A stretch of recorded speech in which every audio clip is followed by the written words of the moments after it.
सच्चिदानंदरूपाय विश्वोत्पत्त्यादिहेतवे तापत्रय विनाशाय श्रीकृष्णाय वयं नमः। श्रीकृष्णाय वासुदेवाय हरे परमात्मने प्रणतक्लेशनाशाय गोविंदाय नमो नमः। सज्जनों, आज मैं आप सब लोगों के बीच ये बताना चाहूँगा, ये कोरोना जो आया है कोविड, ये कोविड क्या है? कभी आप लोगों ने इस पर गौर किया है? ये कोविड कलयुग का एक रूप है। ये कलयुग कई बार रूप बदल बदल करके आ रहा है और हमारी जो भारतीय संस्कृति है उसको नष्ट कर रहा है। अगर आप अपनी इच्छा से नहीं करेंगे तो जबरदस्ती करना पड़ेगा, आपको डर के मारे करना पड़ेगा। आपने देखा कि कलयुग ने अपना प्रभाव डाल करके मनुष्य का मन मस्तिष्क को चेंज कर दिया। मनुष्य के मन और बुद्धि पर हावी हो गया, जिससे जो भारतीय संस्कृति है धीरे धीरे करके नष्ट हो गई। शिक्षा जो हमारी सनातन शिक्षाएं थी, वेद से जुड़ी हुई, वेद पढ़ाया जाता था, शास्त्र पढ़ाया जाता था, पुराण पढ़ाया जाता था और ये बतलाया जाता था कि समाज ने जो रिश्ता बनाया है, जो रिश्ते बने हुए उन रिश्तों के साथ कैसे व्यवहार करना चाहिए, ये सब चीज़ें जो थी वो धीरे धीरे करके नष्ट हो गई। उसके बाद आपने देखा होगा बॉलीवुड जो आया, जिसमें मूवी फिल्में आई, उसने जो है पूरी तरह से हमारे भारतीय संस्कृति को नष्ट कर दिया। उसने जो सभ्यता है उसको बिल्कुल ही खत्म कर दिया। आज इतना तेज गति से संस्कार परिवर्तन हुआ है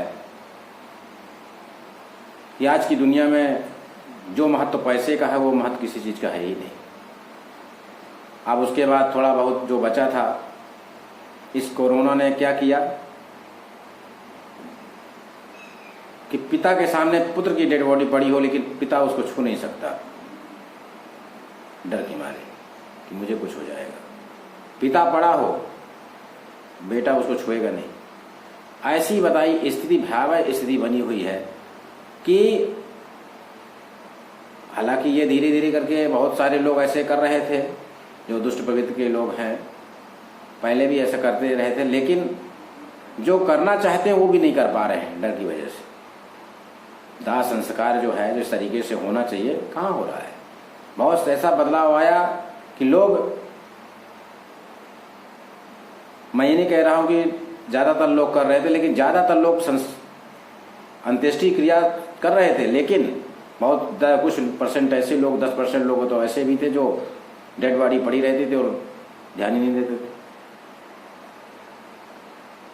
ये किस चीज़ की कमी है? ये संस्कार की कमी है। आज हम अपने बच्चों से संस्कार की अपेक्षा रखते हैं कि हमारे बच्चे ऐसे हों, लेकिन हम खुद जब संस्कारी नहीं हैं तो हम अपने बच्चों से संस्कार की अपेक्षा क्या रखें? बच्चों से क्या अपेक्षा रखें कि बच्चे हमारी अंत्येष्टि क्रिया सही तरीके से करेंगे? जब हम खुद ही नहीं कर रहे हैं तो हमारे बच्चे कैसे करेंगे? इसलिए सबसे पहले अपने आप को सुधारना पड़ेगा। और जो हमारा वेद और सनातन धर्म बता रहा है, संस्कृति हमारे सनातन धर्म में जो है, उसका पालन करना पड़ेगा। उसी के अनुसार अपने जीवन को और अपने आचरण को धारण करना पड़ेगा, आचरण प्रस्तुत करना पड़ेगा। हम ही से तो, जो हमारी आने वाली पीढ़ी है वो हम ही से तो सारी चीज़ें सीखेंगी। हम आने वाली पीढ़ी से अपेक्षा तो रखते हैं, लेकिन खुद नहीं करना चाहते, और ये सब कुछ त्याग के बिना संभव नहीं है। इसलिए आप जान लीजिए कि इतना भयावह जो रूप बना हुआ है कोरोना का, कोविड का, वो भी एक कलयुग का ही रूप है। जो कि आपने इस चीज़ को गौर किया, मैं तो देखिए मेरा अनुभव कहता है कि आने वाले समय में संतान ऐसी पैदा होंगी कि अपने माता पिता को बोरे में भर करके और नाले में फेंक देंगी, और ये उसका जीता जागता प्रमाण है। कोरोना में जो आज दिख रहा है, कोविड के समय में जो देखने को मिल रहा है, ये आने वाले भविष्य का एक दर्शन है। ये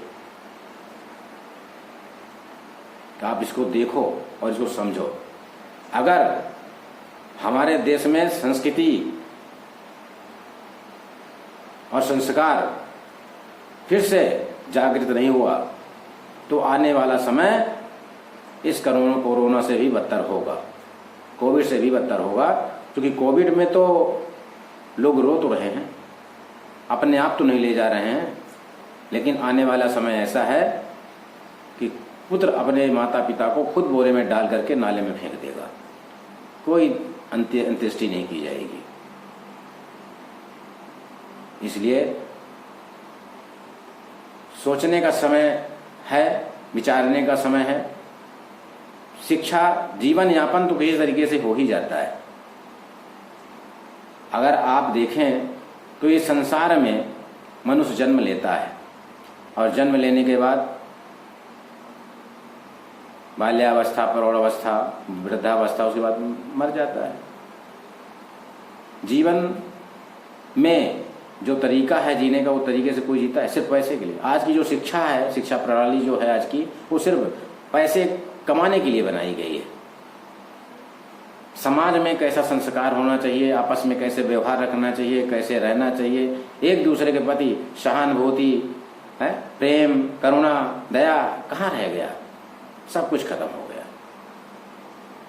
अगर जो कुछ भी दिखता है, चाहे वो प्रेम हो, चाहे सम्मान हो, चाहे करुणा हो, चाहे दया हो, ये सिर्फ स्वार्थ में है। अगर हमारा स्वार्थ किसी से है, आपसे है, तो हम आपके लिए बहुत दयावान रहेंगे, आपके लिए बहुत प्रेम रहेगा हमारे अंदर, हम आपका बहुत सम्मान करेंगे, हमारे अंदर करुणा आपकी रहेगी, आप एक शब्द पुकारेंगे, मैं दौड़ा चला आऊँगा। लेकिन अगर स्वार्थ नहीं है, आप हमारे किसी काम के नहीं हैं, तो आप मुझे याद करते रहिए, मैं आपको कोई रिप्लाई नहीं दूंगा। ये आज का संस्कार है। प्रेम, दया, करुणा तो कहीं है ही नहीं। सत्य बोलना बहुत बड़ा तप है ये। और आज का जो आदमी है सत्य से बहुत दूर भाग रहा है।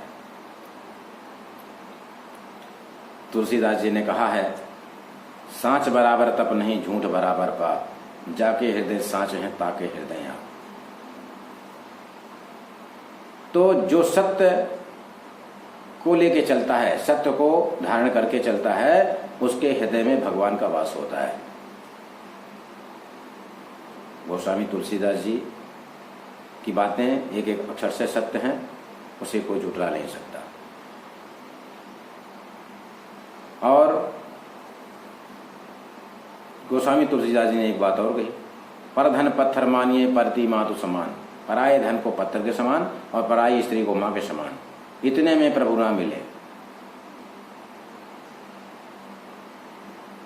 ऐसा संभव नहीं है। जो इन सब चीजों को धारण करके चलता है, उसको भगवान का दर्शन, साक्षात्कार अवश्य होता है।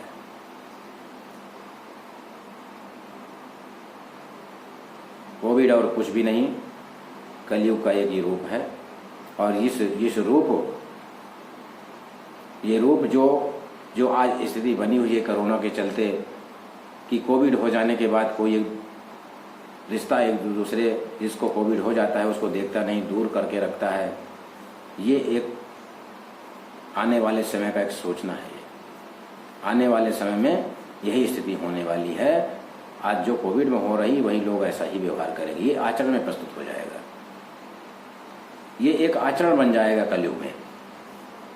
कोविड खत्म हो जाएगा, कोरोना महामारी तो खत्म हो जाएगी, लेकिन ये आचरण में प्रस्तुत होने वाला है। इसलिए ये आचरण में ना आए, और वो तभी संभव है जब हम सनातन धर्म, सनातन संस्कृति, सनातन शिक्षा को अपनाएंगे।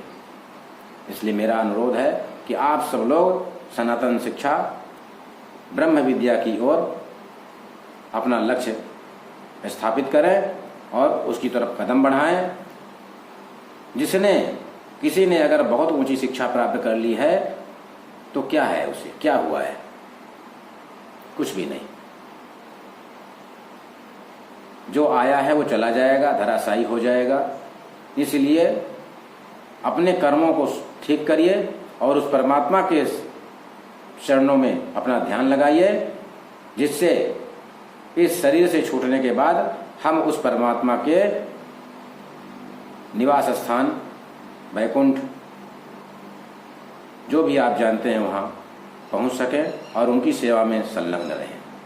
इसलिए ऐसा करने के लिए हमें अभी से उस भगवान की सेवा ध्यान में संलग्न रहना पड़ेगा। उनकी आराधना करिए, उनका कीर्तन करिए, उनकी लीलाओं का गान करिए, पाठ करिए, तभी संभव है। जय श्री राधे, जय श्री कृष्ण।